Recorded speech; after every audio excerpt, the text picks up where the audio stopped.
Good evening, good evening, good evening, and welcome to another edition of Real Talks, a special edition of Real Talks. I'm your host, David Steele. I have Matthew back with me, and we are going to be discussing the little ceremony that just took place tonight. Um, What ceremony? yeah, I know this little thing, hold once a year, No, no, give no, a no. little.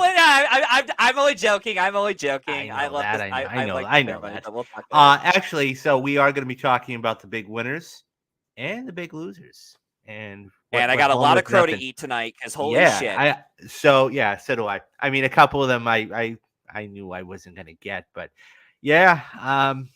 So anybody who made it through that marathon of a 3.5 hours, and we'll get to the ceremony in a couple of minutes, but it's just um. So breaking news to anybody Oh, who didn't real watch. Go quick, ahead. before we start, I just want to say, even though I do not support the the Asian accent from the said film, which I think it's disgusting. It's horrible. Hmm. But I do want to support some love from a Excellent. film last year that had 3 Oscar nominations: picture, director, and screenplay. Went home empty-handed. But we will get to that film later in the show. Yep. Yeah. So anybody who didn't watch it, it was. So let me just ask you right off the top, without getting into any awards first, what did you think of the show? Because I took some notes during the show when I wanted to get your comparisons. I enjoyed the show. Um, there were some issues that I didn't care much for, like some of the jokes from Jimmy Kimmel. I'm like, okay, come on, let's wrap this up. Let's go. I thought there were a couple of jokes I thought were pretty bad. God, there was something else. Oh, some of the song performances I wasn't that big of a fan of, but again, that's what happens when you translate these songs from the films to the Oscars. Some of them they aren't going to do justice to um they're not going to do justice to the ceremony. I apologize. I'm stuttering because I just No, got a no, text that's message from okay. someone. But as far as the presentation goes itself, I like that we use clips. I wish the acting clips were like actual like clips and they weren't like montage clips here. And I did like for the oh god, there was something I was going to say for the and I liked on the background when they're presenting the nominees, they show all the nominees and their pictures and such. I thought some of that was really, really cool and unique. Especially when we got to the acting category, I was like, okay, that's pretty cool. I'm glad they used that opportunity. But yeah, overall, I mean, obviously, it's a better show than last year because last year was a disaster. And Yeah. Anything was yeah, better than last year. But actually, speaking, there's an interesting thing. Great segue because it was interesting that okay, so about a week ago, I guess, Lady Gaga had come out and said that I'm not going to be performing at the Oscars because time wouldn't allow it, or she was filming. She was really kind of vague about it, and then you're breaking within up a little. and then in the last um day or two, she, as a matter of fact, I think it was today. With Lady She, Gaga. yeah, so she comes out and says, "Oh yeah, I'm performing tonight." Um, what did you think of the Mhm. performance, and B, what did you think of her? Oh yeah, I'm performing like a day or two after she said she wasn't, It's or is it that big of a it's deal? not really. I mean, it was kind of a downbeat performance from Gaga. I don't really have too much to add on the performance, especially from Gaga. I will also say too, the last time I think I did this poorly at the Oscars, I think I'll have to look at my records again, but I think the last time I did this poorly at the Oscars was the last time Gaga had had a song nominated, which was "Shallow," Well, that was 2018. for *Stars Yeah. Born*. I So think that was the last time I did this poorly at the Oscars. Although I think this year was actually much worse than that yeah. year. Wow. So So a not in couple terms of winners. things. I like not in terms of winners, but like predictions. But Yeah. anyways, go So a couple things I noticed right off the top. Supporting actor and actress with a second and third awards handed out.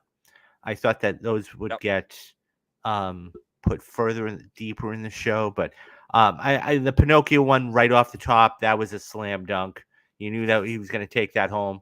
Um, I I told my you know, grandma when I good. told my grandma when Pinocchio won, I was like, I won for one. I'm it's only going to go downhill from here. I always say that every year. every year I always get the first category right, and then he goes downhill, and I was like, "Yep, I called it. Third category, and And we're just going downhill." So that's in terms of exactly what wins, I again, just said. predictions. So Yeah, no, that's exactly what I said. So, that was this, and then Kiwai Kwan won for best supporting actor. So I'm like, I'm 2 for 2. yeah, that was Okay, good.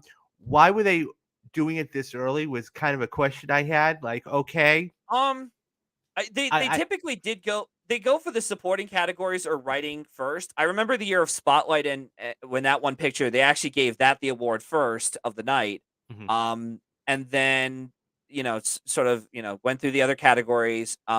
It was odd too because on the Mark Johnson, if he's listening out there, I hope you had fun at the Oscars this year.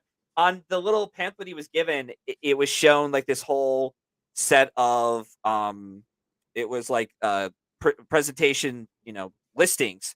okay. And we all assumed that supporting actress was going to go first. I guess at the last minute they changed their minds and said, "You know what?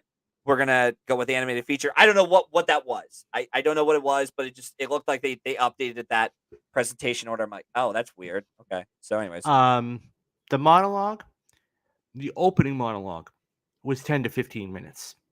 oh, was So it? Okay, I wasn't yeah, counting. and so I clocked it because at 5:45 they had only given away 3 awards. The Pinocchio one, Yep. best supporting actor and best supporting actress.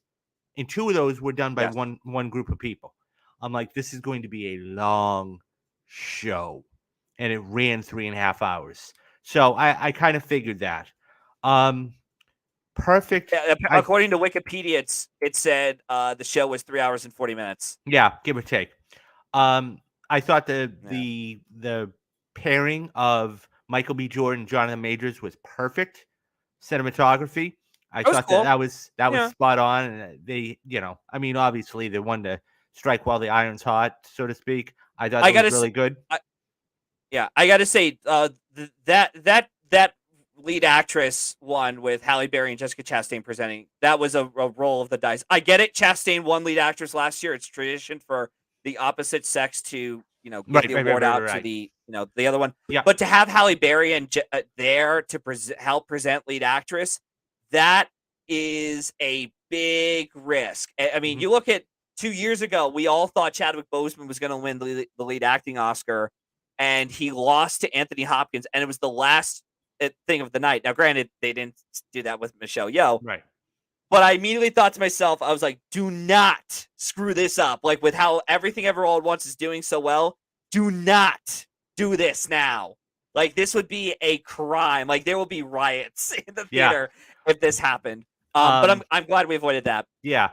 Strapless dresses. Not that I'm a big fashion person, but all of the like 8 or 7 or 8 of the presenters I noticed, okay, um, they were all wearing strapless gowns, and I went, oh, okay, so that must have been the thing this year. Not that I'm a big fashion guy, but that was what I happened to notice. But a couple of the things that really bothered me. Okay, I saw that there was at least, and I could be wrong about this, but at least 8 commercials for Hulu.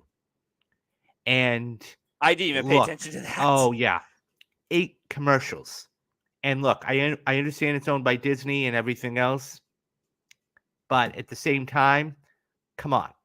The other thing too is them presenting the Little Mermaid thing. That's fine. You want to. They were trying to It's Disney, it's whatever. They're gonna Disney, market that okay, shit. and you know um it was like this is an ongoing. I mean, they had a whole Disney little montage of like 60 90 seconds. I mean, it was a damn infomercial for Disney for almost 3 hours. I saw the Netflix one twice, commercial twice. I mean, I understand they want to buy slots. Netflix, had All Quiet there, and we'll get to that in a bit. But it's like, come on, I get it. You know. Mhm. Anyways, those are my rants. Let's get to the. I haven't tallied it up yet. But let's talk about let's talk about the big winner of the night first, and then we'll go into the other ones. Big winner of the night. Yeah, I actually have the Wikipedia Everything. page with me right now, so I could, Yeah. Everything so I know Everywhere what All won at what. Once. 7 wins. Best Picture, Best Mhm. Director, Best Original Screenplay, Best Actress, Best Supporting Actor, Best Supporting Actress, and Best Editing. Um, and it was nominated for 11, only won one, um, Yeah, one behind the line, under the line. Not that but what that tells me is this was a spectacularly directed film. Obviously, they won Best Director, but it was a sure. fantastic film in front of the camera, and behind it was like, we're not going to cut corners, but it could have been done a little bit. But yeah, that was the big winner of the night. I Mhm. thought the big surprise of the night, and I think everybody was the big surprise of the night, All Quiet on the Western Front. I thought that was the I so. so the production design win was a surprise. That was it literally. I just said it on Twitter, and I think that Matt Nagley. I sent it to like Matt Nagley on Twitter too. Mhm, It literally pulled a Lincoln where it didn't win a single precursor the whole season. It lost the Art Directors Guild, the BAFTA, the I think it was up for Critics' Choice as well. And it lost the Set Decorator Guild this year. And it pulled a Lincoln. Lincoln was in another year. Again, it was a very divided year, more divided than this year for production design. Because this year production design was like, are you going to go with Elvis or are you going to go with what was the other one? Babylon. Which Babylon just went home empty-handed, and it yeah, showed how much they really despised Babylon. And we'll get to score later on tonight because I mhm, have a lot to say about that. yeah, Again, I'm not saying I'm not gonna, I'm not really on my high horse with some of these. Like I called it, I fucking knew it. It's not. It was just one of those cases where it's like if it happened, I got lucky. Like even. But yeah, we'll get to that. But anyways, yeah. So production design, All Quiet on the Western Front won, which again was just shocking. They rarely. I can't remember the last time they gave a war film this category. But and I'll repeat this again for the other categories for where All Quiet won. It shows proof that if Netflix wants to win the major, like some of these categories, because this is the most wins that Netflix has ever gotten for any of their Best Picture nominees, because Roma has 3. Now this is the most wins. Is they need to campaign the movie itself. They cannot mhm, just campaign the director for a win because that backfired on Power of the Dog. It backfired on Irishman, which got nothing. And they need to do this. They need to campaign for the movie itself. I should also mention too. We're still last time a film won just production design and nothing else was Sweeney Todd. That record still hasn't broken. In which, in other words, like if you're winning production design, you have to win something else. And it just continued that stat of like, okay, one production design, All Quiet won production design, and some other Oscars. So yeah. yeah. Any So thoughts from you on production design? yeah, no, that one I had actually I went with Babylon. I mean, you know, Yeah. I just one of I don't those blame things you. where, and I think it was that Oscar itself. Once that one was done, and then cinematography, I actually ended up getting cinematography, um, and that one itself, I went, okay, now it's starting to pick up a little momentum, and I went back and I looked at I think it was Best Sound, and what ended up happening was, yeah, okay, it was Top Gun Maverick. But yeah, once it started to pick up a couple of these other Oscars, I went, hmm, is there a chance? So I went back, and the most recent one I could think of, and I'm sure you had a more recent one, was Mad Max Fury Road when it won 6 Oscars. And I went, oh. Yes. And then it went production design, and then I went, ooh, could there be a road to win Best Picture? I mean, it was out there. I'm not saying it was definite, but there Mm, was a path. And I went, But then wh- once Everything Everywhere All at Once started winning like screenplay and a couple of these and director. others in Yeah. director, I said it had to win 2 of the 3 big ones. Okay, at that point, director, screenplay, or actress in screenplay, or actor and director, or whatever, to get to Best Picture, which it ended up doing. Um, but what did you think about the cinematography? Was that a shock? I was a little worried. I really was. I thought to myself, "Oh no, please tell me it's not going to be Elvis." So, all right, the lesson we learned from now on for women, for female cinematographers out there, and for studios, hear me now. And I told my grandma this because she was watching with me, and God bless her. She stayed up from her usual bedtime is like 8 o'clock or so, and she stayed up all the way until midnight. It's like 12 right now. So, Hmm. yeah, it's like 12 in the morning. But Hmm. I told my grandma, and this is the third female cinematographer nominated for the category, and lost again to a technical marvel, a film that was nominated for not only production design but visual effects. So, a couple things we need to learn from this category from now on. If you have a visual effects nomination and a production design nomination, your chances of winning this category are big. And I think from now on, in order for a female cinematographer to win at the Oscars, you need to be a part of a technical, achievement kind of movie. Like Power of the Dog technically was too, but it didn't have to deal with a lot of like blending in with the CG effects like All Quiet or Dune was that year. And same thing for Mudbound. Where it lost to Blade Runner 2049 to Roger Deakins. And I think that's gonna be the big lesson from now on when predicting this category is that, for female cinematographers to win, I'd assume the one way to do it would be just to be a part of a technical marvel, like All Quiet was, because it got a visual effects nomination, production design, and yeah, and yeah, I just that's really the biggest thing that I learned from tonight is that, you know, visual effects and production design nomination for cinematography nominees have a really good shot at winning. Now, if you're in a field where there's, it's just all, no one's a visual effects nominee in the cinematography category, um, then you might get a good chance at winning the category. We'll see. It's just but yeah, but that's the thing. It's like female. I think from now on, for a female cinematographer to win, they need to be part of like a technical marvel. Is the bottom line I'm trying to say. Yeah. Um, Which that's yeah. whatever. So best costume. Now, not saying whatever for women, but just No, no, saying no, no. in I general. But understand. I anyway, sorry, understand. To try and transition. This category, I was, you know, I knew better, and I picked against Ruth Carter, and I heard his name, but I was yeah, like, son of a bitch. I knew it. It's one of those things where you know, you want something else, and on the show, the prediction show, I said hair and makeup and costume were going to go hand in hand, and Elvis got shut out of both of them. And I should have known that Ruth Carter, because yeah. when she, of course, she won in 2018 for Black Panther. I went, you know, it is what it is. I mean, I As a best imagine picture you ended, nominee, yeah, yeah, I imagine you ended up getting Ruth Carter for Wakanda Forever. I predicted Elvis. Really? And I must say, I just looked at it now. We need to pay attention to the Critics' Choice winner for costume design because they've gotten every winner in that category right except 2 times. They gave the costume design award to Jackie at the Critics' Choice Award, and they gave it to Dolomite. Dolomite wasn't even an Oscar nominee at the Academy Awards, but they have gotten the costume category right every time. They even got the Black Panther win right. I'm looking through here right now. They got Phantom Thread, Mad Max, Grand Budapest, Great Gatsby, Anna Karenina, Artist, Alice in Wonderland, Young Victoria.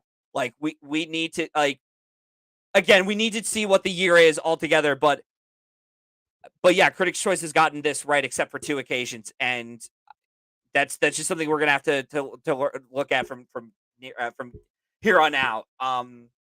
Yeah, you're muted. Now not listed here is best editing. I had chosen Top Gun Maverick and got that Same right. here. Yeah, so I mean that wasn't even I'm sorry, editing. uh no, I'm sorry. Everything everywhere all at once won that. I'm Yeah, I was sorry. gonna say we I both got that selected top. wrong. What the hell are you talking about? Yeah, my fault. I selected Top Gun Maverick, and so everything that was one of the under the line ones that ended up winning. Um, I'm sorry. So the one I got gotten right was best cinematography. The one we were just talking about a minute ago. Yeah, editing went to Everything Everywhere All at Once. What did you think about makeup? And so was this one a shock to you? I had Oh yes, Elvis, and as I said, I did too. and hair and makeup, costume hand in hand, and I went, okay, wow. I you know I was shocked. I did not think. I mean, because I actually enjoyed the makeup effects for the whale. I thought they did a pretty good job with the work on Brendan Fraser. I know a lot of people are very divided on the film. I totally get it. I don't think it's a perfect movie, but there are things about it I do like. It's just something that I can't watch again ever because of how um really really depressing and bummed out I was through the whole thing. But yeah, the makeup win right there. I was just like, "Oh, there's a chance that Elvis goes home empty-handed," and I like it. Yeah. I like And it very, very yeah. much. And speaking of that, there were 3 movies. Correct me if I'm wrong, but there were 3 movies that went home empty-handed. Tar? No, 5 of the Best Picture nominees? Yeah. 5. Tar? 5. Okay. There was Tar, The Fablemans, um, Triangle of Banshee, Sadness, Triangle of Sadness, Babylon, Banshees, and there was one more in there. So, Elvis. and Elvis. So that just goes to show you. Um, so you said you had a lot to say about best originals. Well, best original song. I think there was one. There were a couple of these that were just walks. Okay, I think best Yeah, original like song was just a walk for RR. Um, yeah, so best it won the international Critics' film. Choice. Yeah, Yeah, yeah, international film. Yeah, it yeah, won it that. was You know, going to as be a a Best Picture walk. nominee. Yeah, Um, yeah. so let's hear what you have to say about best original score. What were your Okay. thoughts on best original score? I am not taking the low hanging fruit by saying I told you so. I called it. I'm not. Um, I just want to say on behalf of myself, I apologize for predicting this or thinking about this early on because I said on the nomination reaction we did was it Saturday or whenever Hmm. I said to myself I had this gut feeling I was like oh no it was like a sinking feeling of like there's a chance that Babylon doesn't win score and they give it to All Quiet on the Western Front. And it was just because of how well the BAFTAs did. BAFTA has gotten score right since Gravity 2018 again does not count.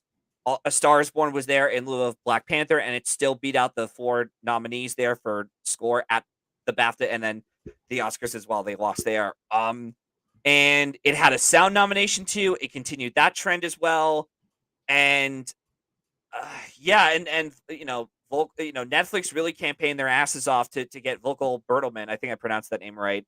I can't. Yeah, Hmm. but they campaigned him for the Oscar win, and the moment that it won, I think it was cinematography. I can't remember what the order was for the Oscars, but it was either like cinematography or production design. I was like, oh no, it was production design. I was like, oh no, All Quiet's gonna win score, and I feel so shitty. Again, I am so sorry for putting that thought in my head, but it was just it really was just a gut feeling, like the sinking feeling of like I think it's gonna win score at the Oscars if it can get in there, and it did. They went with the a really forgettable score. I'm sorry, but I was not a fan of the score. You know, it made me if anything it made me appreciate what Thomas Newman did so well with 1917.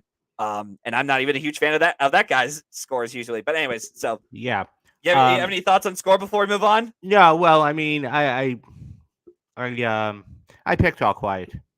I picked All Quiet. It was Yeah. one of those things where I was, excuse me, I was leaning toward Babylon or Banshees, but I said, you know what, I'm gonna go with All Quiet, and I was right. Yeah. So that was good. Let's move on to original screenplay. This one was, you know, Everything ever all at once. Yep. yeah, I picked it. You picked it. I mean, this is Writers one of those. Yeah. the issue with Banshees was that it was all about competition. It was up against Everything Ever All at Once, which was ended up being like a big sweeper. And it needed the Critics' Choice win to win it because you'd have to go all the way back to before the Critics' Choice Awards started their whole thing to find a film that won Golden Globe and BAFTA. Although the BAFTAs, were presented after Pulp Fiction won the Oscar, but it was Pulp Fiction. Pulp Fiction was the last original screenplay winner to win the BAFTA and Golden Globe and Oscar, and Tarantino managed to win the screenplay category again for Django Unchained, but he got everything he needed. He got the BAFTA, he got Critics' Choice and Golden Globe. He wasn't eligible for Writers Guild, so they went with someone else.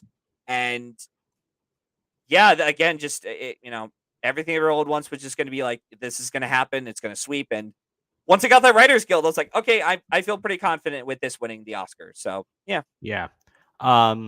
So best adapted, basically All Quiet, and this was the one I, Where's the kind of, slide? yeah. So the slide doesn't want to be good. So Okay. it's was All Quiet, Glass Onion. Yes, I chose Glass Onion, guys. Living, Top Gun, and Women Talking. So that was the only one that it won, for Women Talking. I well deserved, or I mean, I don't know. What do you think? Have Was you that? seen Women Talking? I have not. So I thought it was a deserving winner in a category this week. I haven't seen Living yet. I'll see it mhm, eventually down the road. But of the other nominees, I would say Women Talking was the best of the lineup. It had a really good script. I really liked the dialogue. There was a good amount of subtlety in the script that Sarah Polley did, and she also had some really good directing in the film too. It had some great, wonderful performances by Jessie Buckley. Who else was there? Claire Foy, Frances McDormand. Shows up for a cameo, yeah, but it was a deserving win for sure. And the one stat that continued from this category is you need a SAG nomination of some kind. All Quiet didn't have that. It couldn't even get in for stunts. I don't think it was like a SAG eligible film, anyways. Top Gun couldn't win it. No film with the stunts nomination category has ever won the screenplay category. And then you had, what was there? Living, not a Best Picture nominee, even though Bill Nighy was there. So yeah, like I said, it all comes down to the fact that they it was like Women Talking was the one that they wanted to give screenplay to. And it built up enough momentum like right at the end. It got the Writers Guild Critics Choice win and the University of Southern California scripter win, the USC scripter mhm, win. And it was just enough for Women Talking to take home something. And Sarah Polley is now an Oscar winner, so yeah. congratulations. So this is where everywhere all at once really started to clean up. Okay, best director. I mean, there Yeah, wasn't So I got to say, this is really one of those films that just was really good as far as the acting, but the directing. I mean, there wasn't any ever doubt, was there? There was no doubt about the it, Daniels it here. the fact that there was no runner up in this category, like Spielberg only won director at Critics' Choice, not Critics' Choice. I'm sorry, Golden Globe. BAFTA, they decided to go with Edward Berger for director there, and the Daniels had Critics' Choice and DGA, and like that was enough to where it's like, okay, there's no potential upset. And I'd heard early on before nominations were announced, I think Clayton Davis had talked with some voters who had said that a lot of them weren't really that impressed with Fablemans. And I'm like, oh, okay, so maybe Spielberg doesn't win director. And once Everything Ever All once one DGA, it's like, okay, good night. Mhm. Good night, Fablemans. Sorry, Spielberg, for we didn't really care about your story. Yeah. Okay. So let's. I mean, I once again I don't think there was any. Yeah. I mean, I was so happy for him.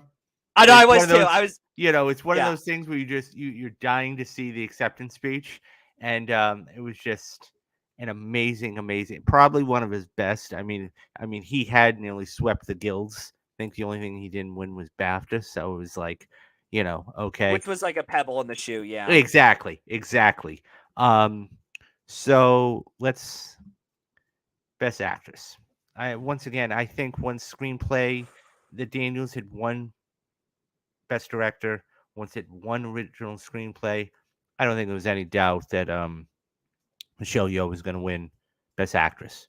I I got really scared for a minute. I really did, because I thought Everything Ever All at Once is doing so well to where it's even got two categories that I didn't predict or wasn't brave enough to predict. And I just thought to myself, do not screw this up, guys. Come on, do not. And Michelle Yeoh won, and I'm very happy.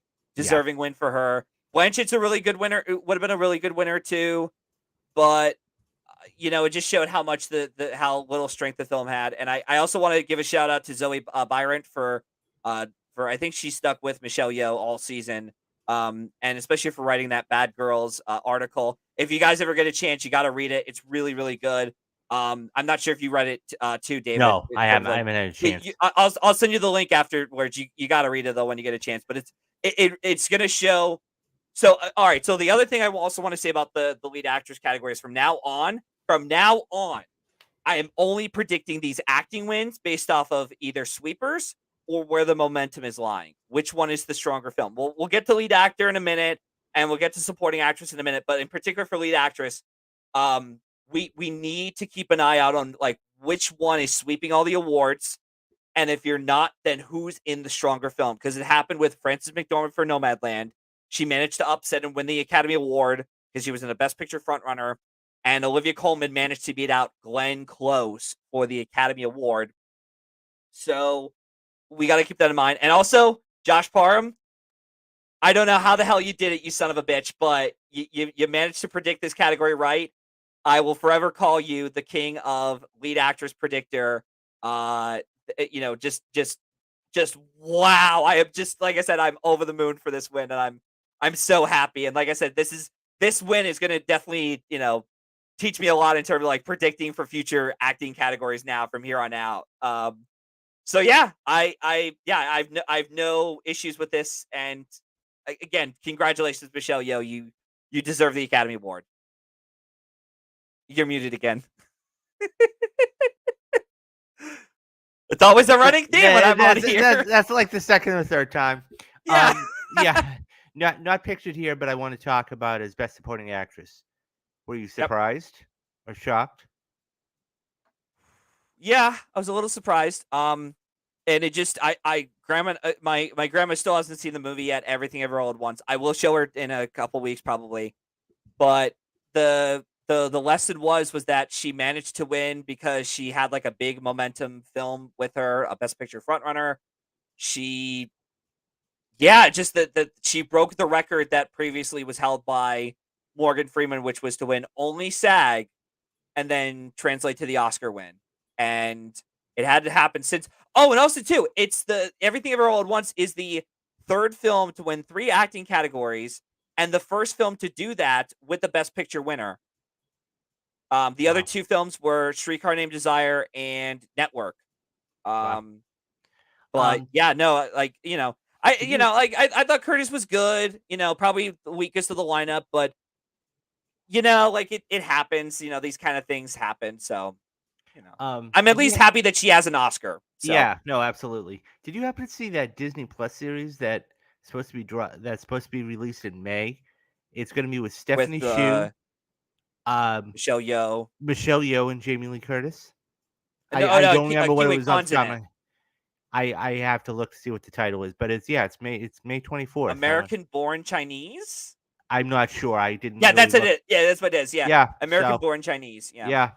So that's good for them to actually get that. I'll be very curious to see what that is. Oh, real quick before we continue on, lead actress. I failed to mention Michelle Yeoh continues the trend of Marvel Cinematic Universe actors to win an Academy Award either during their time or after their time in the franchise. I failed to mention that. There's like a huge list that I found. I'll post it on Twitter before I go to bed. But oh my god, I forgot about that. Nice. Yeah. But yeah, no problems with the lead actress category and supporting actress. I'm like, yeah, all right, whatever. I got it wrong. I was so happy to see. My heart wanted me to. I mean, I got this wrong. I picked Butler. My heart wanted. I did too. My heart wanted, Butler to win because I wanted to get the prediction, but just for the story itself, the narrative, he pulled it out. Yeah. And not only did he pull it out, but Key pulled it out. And I was like, you know what? That's cool. I mean, yeah. So yeah, So that was really, really good to see. And then, I mean, I don't think there was any shock or surprise. Everything Everywhere All at Once ended up winning Best Picture. 7, as I said at the top of the show, Academy Awards. Really, it's fascinating because, as I made mention, and I've made mention in the past, the last Big Five winner was Silence of the Lambs in '92, and that won, picture and all of this stuff. But this one won more than that, you know, and it's just, it won editing and I went, wow. So, I mean, I definitely have to sit down and watch this now. Um, so let's talk about the ones that got snubbed. Um, Elvis, Tar, and a Or couple the others. losers. The losers. What did you think happened? Or I mean, was it just a case of the film being in the wrong category, meaning they were up against stronger competition, or do you think it was the Academy just saying, you know what, we don't like your movie, so we're not voting for it? So I mean, timing's only going to tell us the correct answers, but my theories as of now as to why like Banshees, Elvis, Tar, Fablemans, and Triangle of Sadness. So I'll get through the obvious ones first, and then we'll get to Banshees and Yeah. Elvis because I don't know what happened there, but I'll get to that in a minute. But Fablemans was a case of the front runner that didn't become the front runner. It's what Belfast almost became last year, but managed to squeak in for that screenplay win because of how divided that was. But yeah, Fablemans was just a case of like, it won the TIFF audience prize there, and it's the first one I think since like Eastern Promises to win the TIFF audience award and then lose an Oscar. There was another film in 2011 that won, but that doesn't count because it wasn't nominated for the Oscars.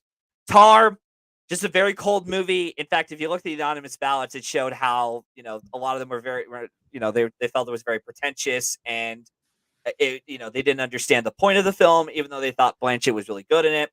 But her only shot at the film was lead actress, and that was it. Triangle of Sadness, it's the same. I would argue it's somewhat what happened last year with Licorice Pizza.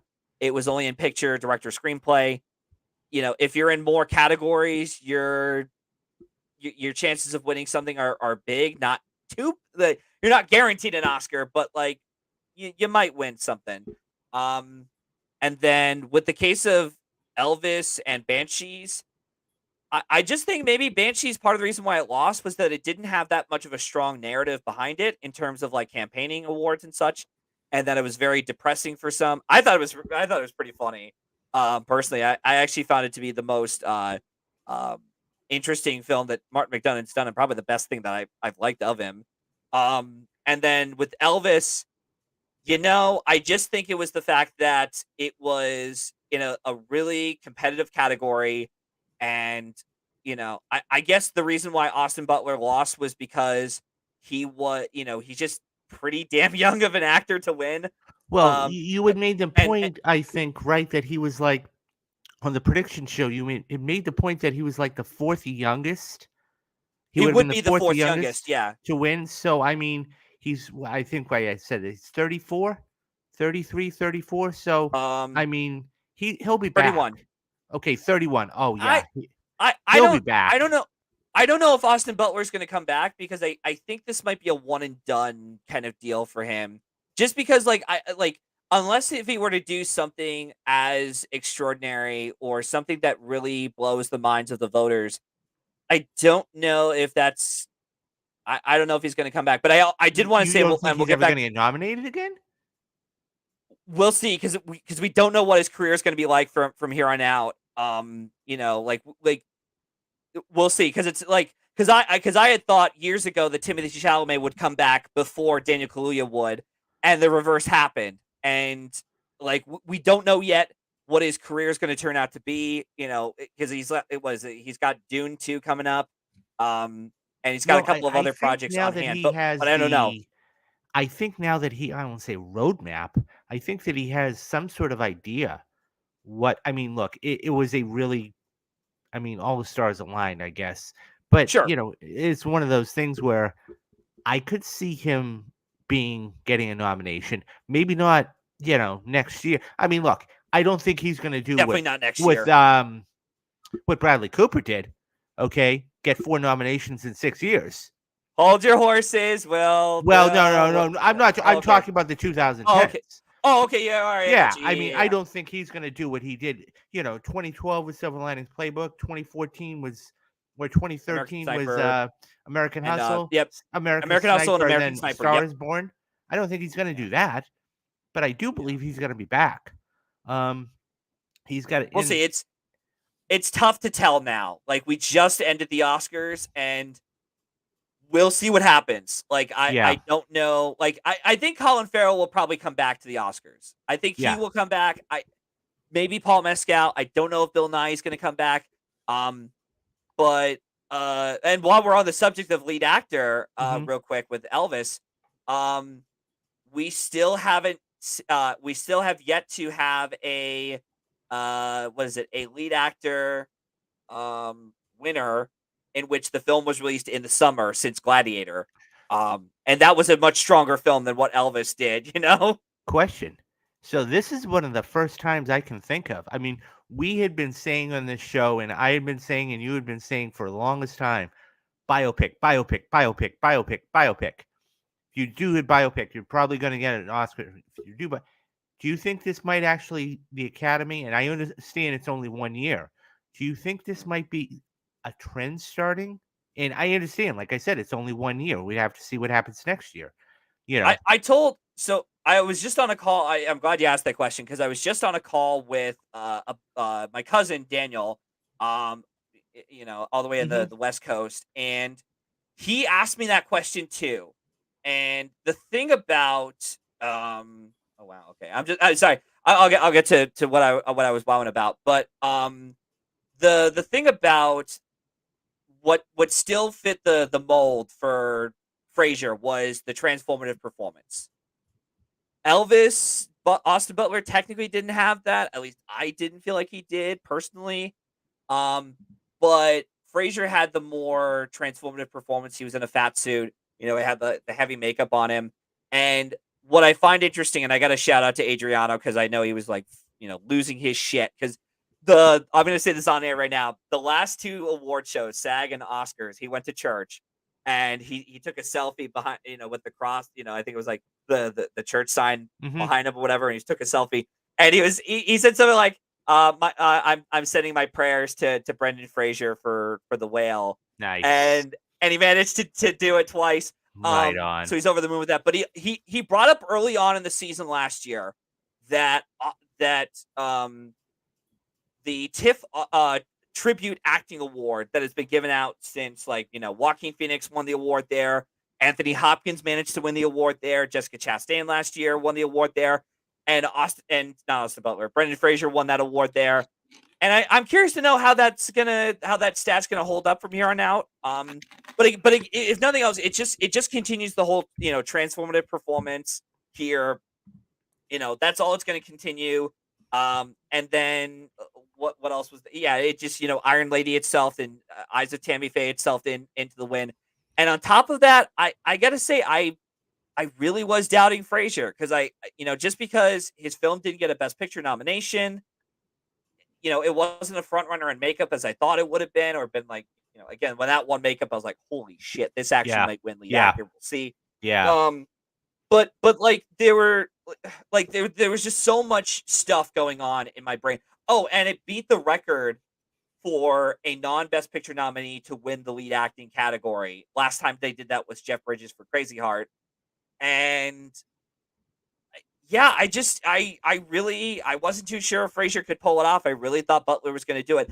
But if nothing else, it just continues the whole idea of transformative performances Yeah. continuing forward. So Um, I wouldn't worry too much about the biopic, and I do wonder if voters were really tired of the biopic trend recently that they've been on. So maybe that's why, but we'll see what happens with the future Oscars, especially in this category. yeah. Do you have any I other mean, thoughts you want to say on lead actor while we're at it? no, I mean, I was happy for him. Like I said, I was too. I was really happy for him. I was happy for, it's just like I said, the narrative. So, and I'm sure, all these opportunities are going to be, opening up for him and everything else. And yeah, I mean, I think Butler will be back. I think that, he knows better now.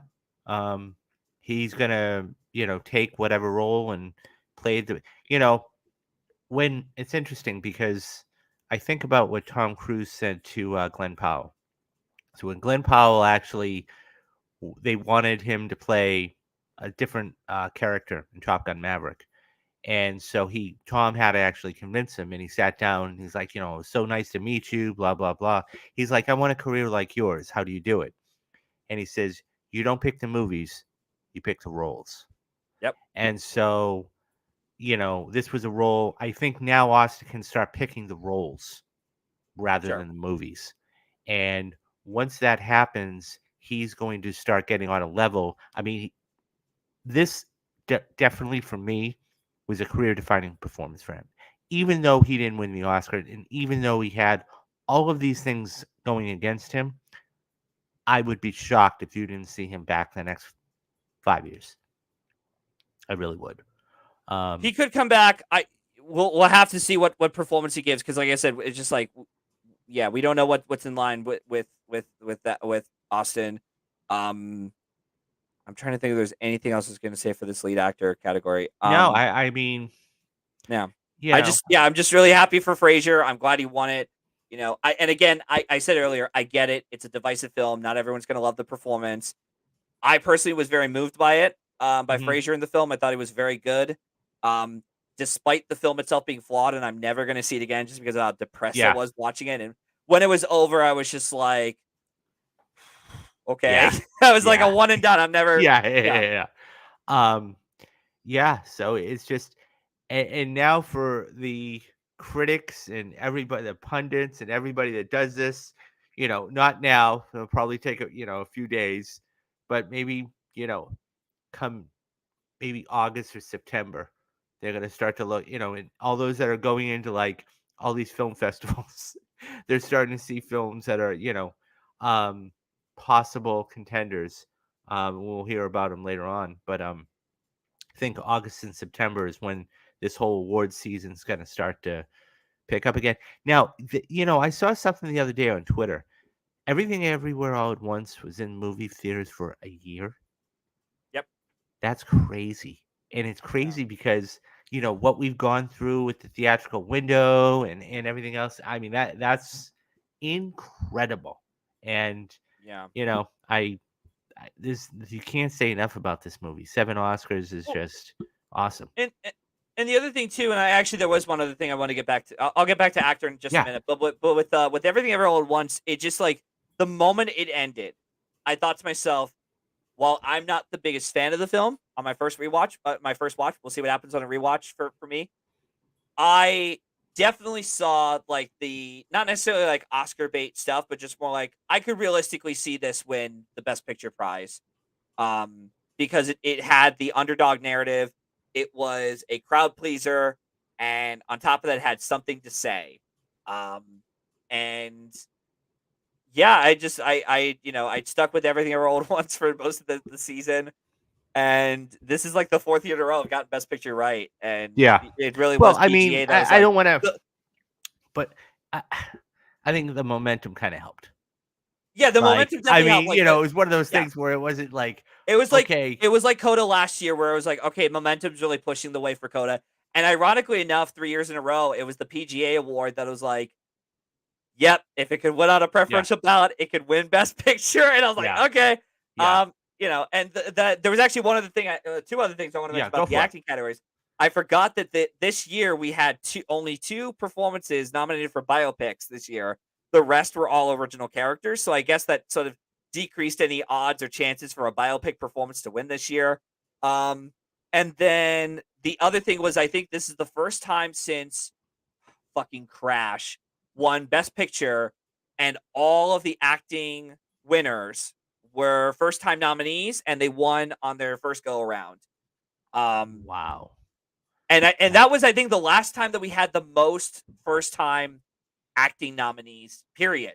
I can't remember what the number was. It might have been like the double digits, but Yeah. this year I think it was like 16 nominees that were first timers. But That's crazy. yeah, like I said, I'm really happy for some of these wins. There's other ones where I'm like, okay, you win some, you lose some. Yeah. So, it's like I said, everybody's going to be doing it all over again in a few months, trying to predict and figure out what's going on, and with all these different precursors and everything else. And we got a bunch of movies coming up, and we'll save that for another time. But yeah, it was a fun. Overall, it was a fun show. I mean, I thought the bear coming out with Elizabeth Banks was hilarious. And thank God we didn't have another controversial lead actor. Although I guess if you consider Frasier's win a controversial one, but No. thank God we didn't have a controversial lead actor moment, like putting lead actor last for the Oscars, and then Well, you know what I did basically notice? bombing. You know what I did notice? They were really hurrying things along because they had Chastain and Oh, Halle Berry. God! Oh, No. And then no, they did Best Actor too. no, So I it was forgot like, about no. God, you were actually reminded me. There was one complaint I had. Why did you cut off the visual effects? Like, why? Why? Like, I get it. It's like you want one person to do the whole speak, but like, come on, you idiots! You did this with Life of Pi, although that was yeah. So we got Jeremy to terrible. say Denis Villeneuve for director for 2024 bust. Yeah, I don't think that's going to happen just like as of right now, because we just saw 2 science fiction films get nominated for Best Picture and not for director. Okay, Avatar I'm referring to, and the other one being Dune last year. So I don't know if that's going to be like a possibility. Although I got to say, we got a trailer for Oppenheimer, and we'll see how that turns out this summer. But that could be like a potential awards player next year. We don't know. I think that's going to be a really good movie. I mean, it is Christopher Nolan, and so Nolan has, I mean, Christopher Nolan, right? Yeah. So it's one of those things. He better get director or adapted screenplay for adapting the most unadaptable science fiction novel in literature. Yeah, it's tough. It's a tough. I call it a second level type of thing because there is so much depth to it. It's not just the characters; it's the environment, it's the settings, it's everything else. It's very character driven.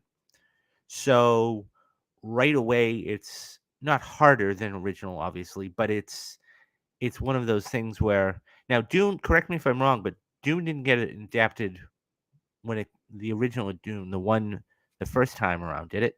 It wasn't even nominated for adapted screenplay. It only got. That's what I mean. Okay, so I mean, because it didn't get the first one, it probably is not going to get it nominated for the second one. I don't know. That's just, but it depends on It depends on the other competition and timing.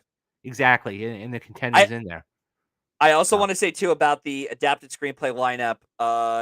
All Quiet on the Western Front, the original and the remake, were nominated for adapted screenplay and lost the category.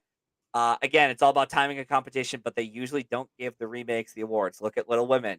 Little Women won the original. It was the adapted screenplay category in the 30s or whatever. And when it was nominated again for Greta Gerwig, she didn't win. They gave it to someone else. They gave it to Jojo Rabbit. But yeah, I just there's some things about again, it's like it's way too early to talk about next year's Oscars and what no, absolutely. But all I will say is that some of these stats have broken. Some of them have stayed consistent. I think the one that like I said, Michelle Yeoh, I've already rambled on about lead actress, but I think the other big one that I'm going to, stick forward from now on, unless it breaks, is the adapted screenplay winner needs some kind of SAG support. If you don't have, an acting nomination or ensemble, chances are you're probably not going to win anything at the Oscars, or you're not going to win the adapted screenplay category at the Oscars, because this has gone on since the moment they, started the SAG Awards, and So couple of quick house cleaning notes. So The Last of Us was tonight. Obviously, there was a bigger show than that. So I'm going to be doing that, and hopefully we'll get a couple other people together to do that. The finale, I hope. I mean, I know how it ends, but I hope this is as good, if not better, than some of the other episodes. To your point, so Oppenheimer is going to be one of the spoiler casts we're going to be doing here on the show. So as I was just cycling through there, We've got Mission Impossible, and we've got a ton of other spoiler Films. casts coming up. But I think that the next one that's really gonna be a mark. I'm not. Have you seen John Wick? Any of the John Wicks? I've seen the first 3. I actually enjoy them. I think they're Okay. very fun. Okay. Yeah. I have not seen. Everybody says, David, you need to see John Wick. I went. Oh yeah, you should. Oh yeah, no, I think you would enjoy them because if you like some action movies and you like Keanu Reeves kicking ass, I think you'll really like it a lot. Yeah. The one thing I noticed very, very interesting. So the first John Wick, when it first came out, was only like the running time was like only an hour and 41 minutes. And then it crept up to like 153. And then it crept up to like 212. And this new one is 2 hours and 48 minutes. I'm like, do you really need a 3-hour John Wick? Yeah, we'll see what happens. Yeah. But no, so but like I said, guys, Last of Us is tomorrow. We got the Mandalorian coming up this week. We're gonna be doing a spoiler cast for that. The perfect movies, guys. I've not forgotten about this. I've just been, super busy doing other things. You guys are going to get 2 perfect movies this month. One of them is Fargo, Francis McDormand, Coen Brothers movie.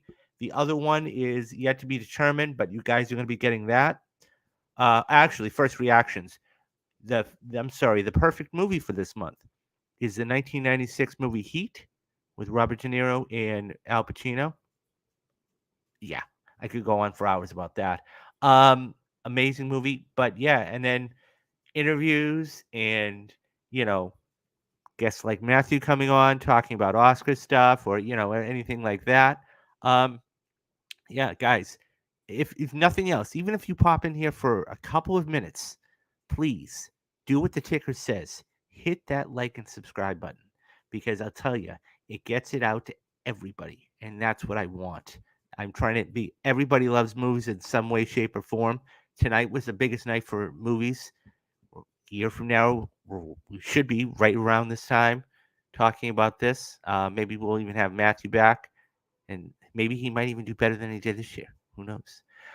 Yeah, but yeah, all I'll say about that is I knew last year I got really fucking lucky and I was like 21 out of 23. I'm like, this is gonna help me nothing at all. It's gonna just it's gonna boost my ego. I was so afraid. I thought, yep, all right, it's gonna boost it. In fact, funny thing enough, I actually almost switched to editing to Everything Everywhere All at Once. I almost did. But I was just too much of a bitch and just said, That's nope, all I'm right. not doing it. But normally I say, yeah, you can't get them all right, but you got them almost all right last year. So, yeah, all right, bro. guys. So you'll be getting the Last of Us stream tomorrow. Wednesday will be the Mandalorian. I am going to try and fit some shows in for you this week, and you get all that and more. So, all right, do the 3 things you need to do. Well, it's kind of late here in Los Angeles, but for tomorrow, be safe, be careful, and have a great day tomorrow. He's Matthew Anderson. I am David Steele, and you have been watching Real Talks. Take care, guys. Bye-bye.